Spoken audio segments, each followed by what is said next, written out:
1 Coríntios. Amém? Em nome do Senhor Jesus. Louvado seja Deus. 1 Coríntios, amém? No seu capítulo 2 e versículo 9.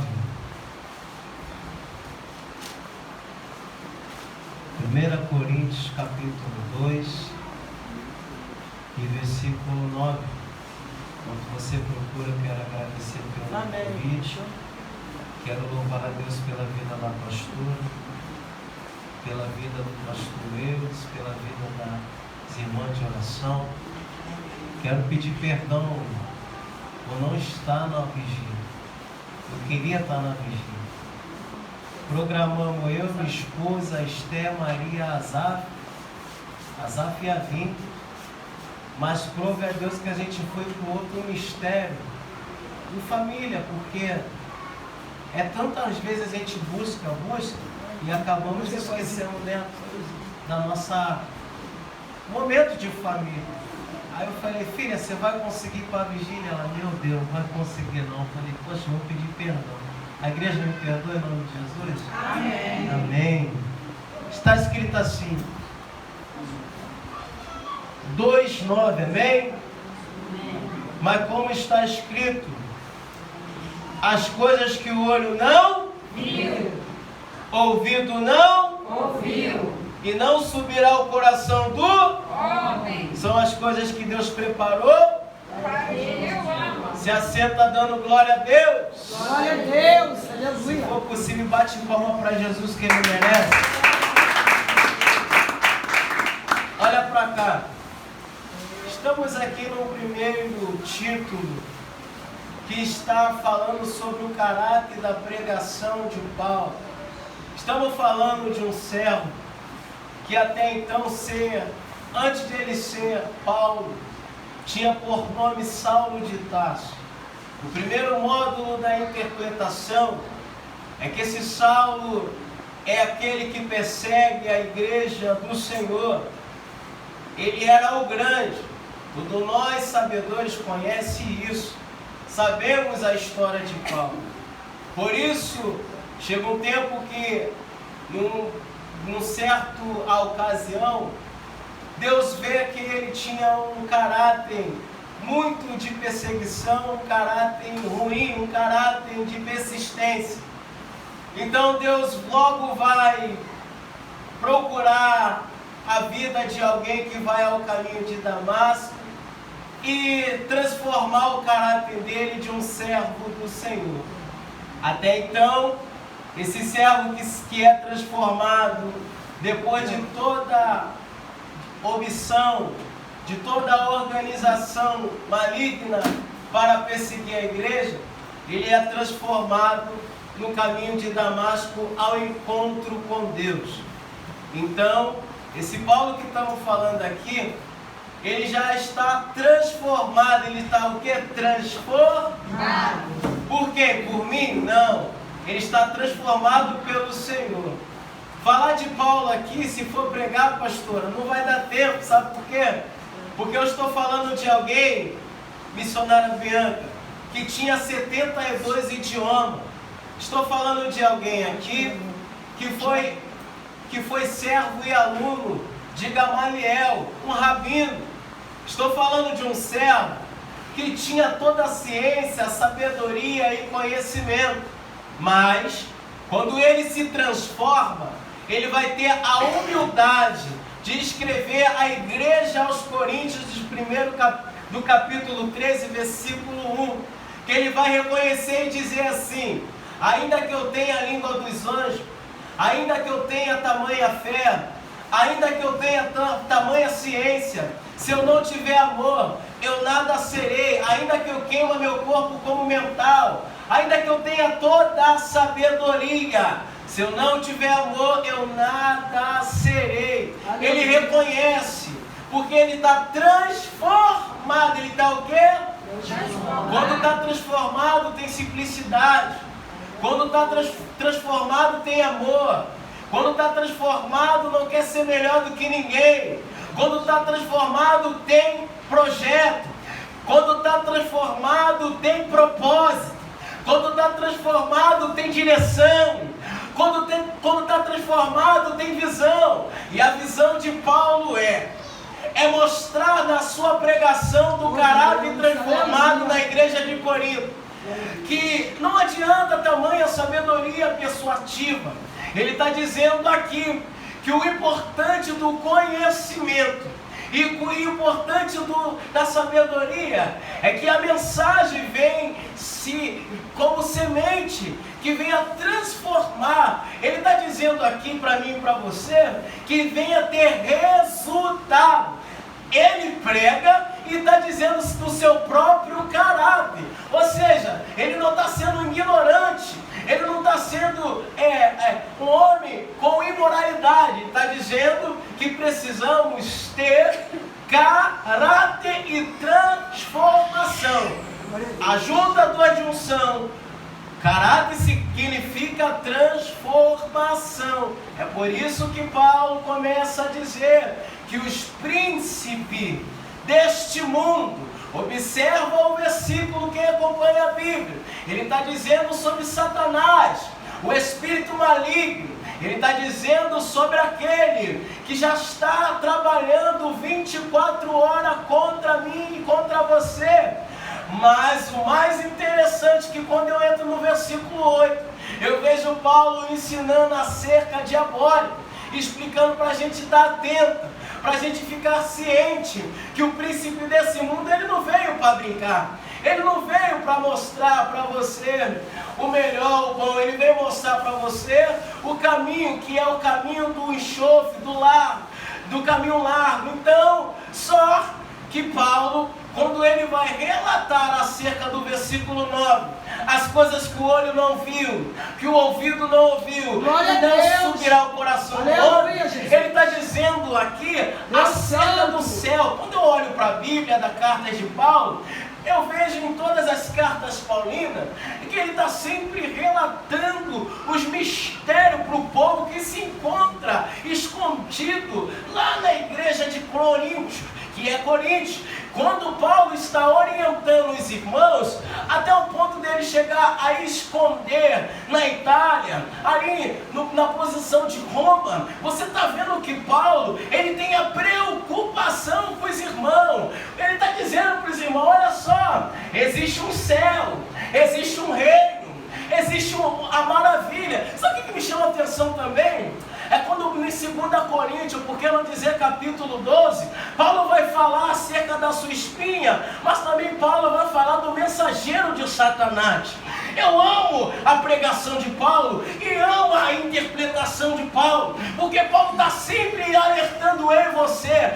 Fala para o teu irmão, cuidado com o mensageiro de Satanás.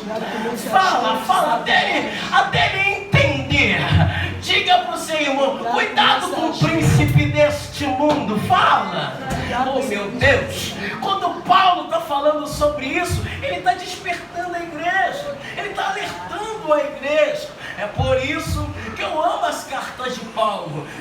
O que eu fico mais apaixonado é quando ele vai em Éfeso. Quando ele vai em Éfeso, existe uma igreja lá em Éfeso, e lá ele vai ter que alertar. Estou falando de um homem que tem por título enviado, apóstolo, aquele que foi escolhido por Deus, aquele que teve a convocação. Estou falando de alguém que antes de pregar por aí, ele tinha uma carta, um documento muito importante. Quer ver? Está pensando que Paulo chegou a ser Paulo do dia para a noite? Não. Paulo, primeiro ele vai para o oceano. Tem pessoas aí falando besteira que não tem convenção. Tem a convenção dos anciões precisa abençoar Paulo, porque Paulo, ele não sai chegando pregando, não. Ele precisava de uma carta, ele precisava de uma hierarquia, e quando ele vai na direção dos anciões, ele é abençoado, mas antes ele não é bem recebido, porque quem vai receber o homem que matava crente? Quem vai receber o homem que perseguia a crente? Por isso que eu amo a história de Paulo. Querido, quando Paulo, ele vai na direção dos anciões, e quando ele vai na direção da igreja primitiva dos apóstolos que se encontram orando, ele não é bem recebido porque ninguém acredita que ele é crente, ninguém acredita na sua transformação. Sabe o que está acontecendo nos dias de hoje? Tem gente que olha para você, não acredita na tua transformação. Tem gente que olha para você, não acredita que você tem um bom caráter. Mas o Senhor, ele não queria saber quem não acreditava e quem desacreditava. O importante é que o Senhor acreditava em Paula e ele acredita em você, rapaz. Pastor, o que o Senhor está querendo relatar? É porque Deus vai levantar Paulo nesta manhã. Glória. Deus quer levantar Paulo para ser o mensageiro de Deus. Pastor, o que você está querendo dizer acerca das coisas que o olho não viu? É porque antes de Paulo tratar do céu, ele precisava saber da cabeça da igreja. Ele precisava saber da psicologia da igreja. Ele precisava saber da mente da igreja. E antes de eu abrir um parênteses aqui, eu queria saber aonde está a tua mente, aonde está a tua cabeça, aonde está o teu propósito. Porque antes de falar de céu, tu precisa entender o que o Senhor quer para você, querido. Porque Paulo está ministrando e diz a história que foram mais de 5 horas de ministração. A mensagem que ele ministra aqui daria tempo, não daria tempo nem de fechar essa consagração. Porque estendia de horário, ou seja, vamos falar no popular, na linguagem cronis e kairos. Porque a asserção da mensagem de Paulo era que transformasse. Tinha alguns que estavam com seus dentes remoendo, tinha pessoas que estavam nervosas e tinha pessoas que não estavam entendendo o mistério. Mas Paulo vai dizer, querido, cuidado com o príncipe deste mundo. Você sabe muito bem que no mundo do ar há potestades e principados. Quando ele fala em Éfeso, você sabe muito bem, quando Paulo está dizendo sobre isso, ele está falando sobre os príncipes no mundo espiritual, aonde está a arte da demonologia, característica de demônio. Você fica muitas vezes atribulado e você não entende o que está acontecendo. E muitas das vezes aquilo que você planeja não dá certo. E muitas das vezes quando você planeja alguma coisa dá errado. Aí você não entende que existe coisa no mundo espiritual. E só entende as coisas no mundo espiritual quem anda no Espírito. Quem anda onde? No Espírito. Você vai catucar esse crente e vai dizer, hoje tu está no Espírito. Hoje você está no natural. Mas por que, pastor? Porque quem está no natural nesse momento está preocupado com arroz e feijão.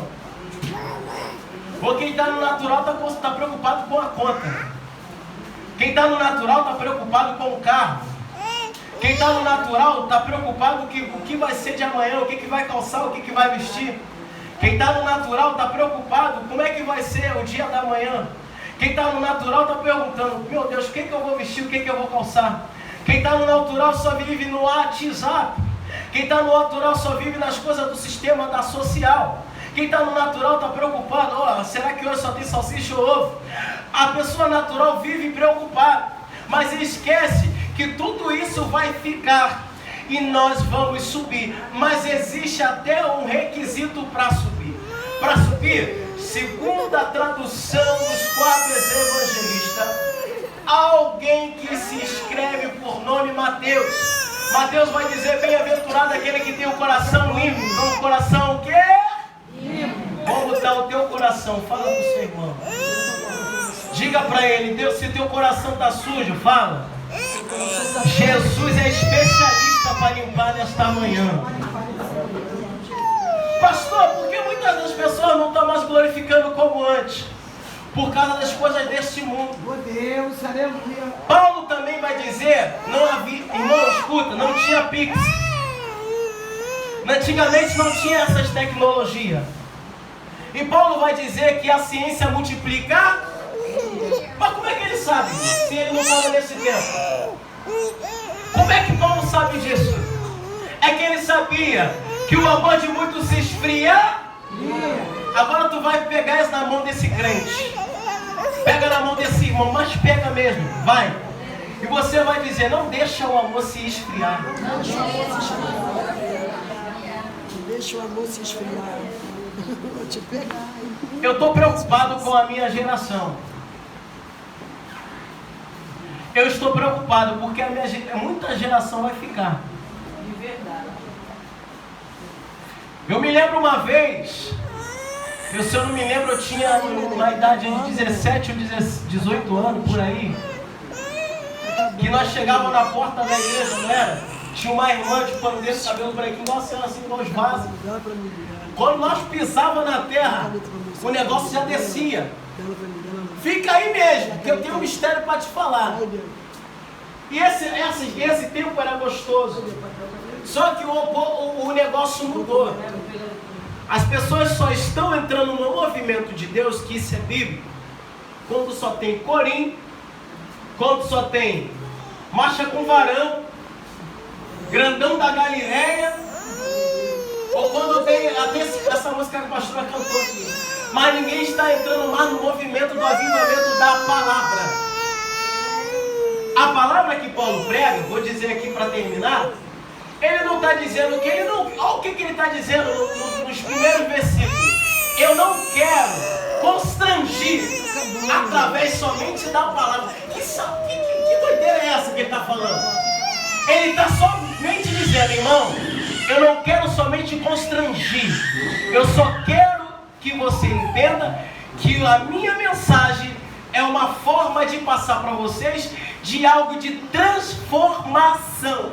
Você sabe o que ele está dizendo aqui? Eu não quero mexer contigo somente. Eu quero que você entenda o mistério da glória de Deus. Aleluia. As pessoas não estão mais comovidas com a palavra da transformação. Deus santo, aleluia. Elas estão comovidas Glória a Deus. com coisas pequenas, coisas bobas. Pastor, por quê? Sabe por causa de quê? Vou te explicar. Tem pessoas que estão no nosso meio, mas está desacreditado do ministério da palavra. Por causa de quem? Por causa de a pessoa acha que ninguém tem mais honra, ou por que não dizer a palavra melhor? Dignidade de trazer ou passar, porque eles acham que todos são iguais. Catuca o teu irmão, que eu tenho uma mensagem para você aqui. Você vai dizer para ele assim: nem todo mundo que está em Israel é israelita. Tu vai sacudir esse crente e vai dizer: ainda tem remanescente. Você está olhando para o homem e está perdendo o mistério da palavra. Diga para o teu irmão: não perde. Não perde. Glória. Tem gente, eu estou escutando muitos por aí. Deus santo. Hoje de manhã eu fui para o monte, antes de vir para cá, encontrei com as irmãs, falei: vamos lá que é mistério. Mas o Senhor no meio do caminho palestrando, eu conversando com ela, o Senhor no meio do caminho palestrando, conversando com o vaso, o Senhor falou assim: filho, fala, se você tem a oportunidade, fala do meu servo Paulo. Paulo, se ele olhasse para Pedro, na igreja primitiva, se ele olhasse para Tiago, e se ele olhasse para os apóstolos, do jeito que ele estava escondido lá na igreja, orando, perseverando, porque era tempo de perseguição, era tempo de perseguição. Paulo só precisava da bênção, Paulo precisava da bênção. Quando ele vai lá na igreja que os irmãos estão orando, está em reunião, que Paulo recebe a bênção e demonstra lá que ele não está mais no mundo das trevas, que ele está no mundo da luz, que encontrou com Jesus. Ele precisava, porque ele tinha uma preocupação. A preocupação era de Paulo ou de Deus? Era de Paulo ou de Deus? Vou te explicar. Não era de Paulo. Glória de Deus. Era Deus botando a preocupação em Paulo, para Paulo continuar a dar a mensagem da palavra do Senhor. O que a gente sente não é nosso. O que a gente sente é Deus. Pastor, me explica isso melhor. Paulo foi lá porque alguém falou para ele: você é o meu vaso escolhido. A preocupação que entra na vida do homem de Deus já não era mais ele. Deus coloca um propósito no coração, e propósito no coração incomoda o crente. Cristo fica somente dentro de casa. O propósito de Deus faz o crente se movimentar. O propósito de Deus faz o crente ficar inquieto. E o que estava aí na vida de Paulo estava falando para ele assim: filho, prega o meu evangelho, atravessa a Macedônia, vai em Tessalônica. Mas tem pessoas que ficam despercebidas. Oh Deus, aleluia. Glória a Deus. Quando você fala assim: poxa, eu tenho que levar uma cesta básica, não é você que está falando, pega isso. É Deus colocando no teu coração. Irmão, nada é nosso. Nada é nosso. Porque nós vamos morrer, a matéria fica e o espírito vai para onde? Você está preocupado, tá? Mas tudo vai vir. Tudo que você sente para fazer o bem não é você, é Deus. Pegou, entendeu? Caramba, sentir do coração. Que negócio é esse? Não, Deus colocou o sentimento para abençoar essa irmã aqui. Não é você, é Deus. Então o que o Senhor está querendo dizer, pastor? É que Paulo sentiu o propósito ardendo tão grande na vida dele, que ele teve que pegar a bênção e ministrar e ganhar almas para Jesus. A pergunta é: tu ainda tem esse desejo de Deus? Tu ainda está ganhando almas para Jesus? Quantas mensagens você tem ministrado? Ou você só tem esperado esse tempo aqui, está aqui se enchendo? Ou você não tem ministrado do jeito que Ele quis? Porque o Senhor está te chamando. Eu escutei nessa manhã uma palavra muito boa aqui. O Senhor está convocando você. Mas eu sinto uma preocupação, porque Paulo fala no versículo 9: as coisas que o olho não viu. Tem muita gente, querido, com todo respeito, se eu não vigiar também, eu não vou ver essa glória. Eu não vou ver esse paraíso. Eu não vou ver as águas cristalinas. Se nós não vigiar, nós não vamos ver o novo céu, a nova terra. Se nós não vigiar, nós não vamos ver esse propósito que Paulo está dizendo acerca do céu. Porque aqui o asfalto é aquele asfalto pretinho, mas aonde ele está dizendo é asfalto de ouro. Aonde ele está dizendo águas que jorram, lá não entra soberba, não entra não. Lá não entra orgulho, não. Lá não tem disputa de MMA, de microfone, não. Lá não tem esse negócio que quem vai marchar mais, quem vai pro outro. Lá não tem esse negócio quem vai falar em outras línguas, não. Lá só vai ter kadosh, santo. Lá só tem paz, tem amor, tem tranquilidade. Mas o que nós chamamos a atenção é que lá tem glória, tem muita glória que não para. E aqui na terra, as glórias não estão acontecendo mais para Ele. Tem gente com Deus, como foi falado aí. Tem pessoas sendo levantadas com falsas doutrinas e dizendo que você não precisa da glória. E dizendo que você não precisa dar aleluia. Engraçado, aonde está na Bíblia que tu não pode dar glória? Se a Bíblia diz que os anjos falam glória a Deus nas alturas, aonde está na Bíblia, oh meu Deus, que os anjos não falam?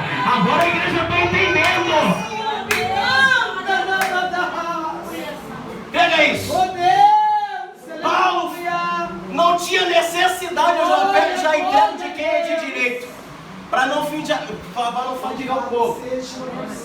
Paulo precisou ministrar mais de 5 horas de um capítulo missionário. Ele foi embora porque tinha gente que não queria ouvir. Eu quero dizer, teve necessidade, porque hoje em dia, para a mensagem penetrar até a pedra quebrar, irmão, pelo amor de Deus, quem trabalhou em obra, quem trabalha sabe o que eu estou dizendo. Vai pegar se tu tentar pegar um concreto ou um chão duro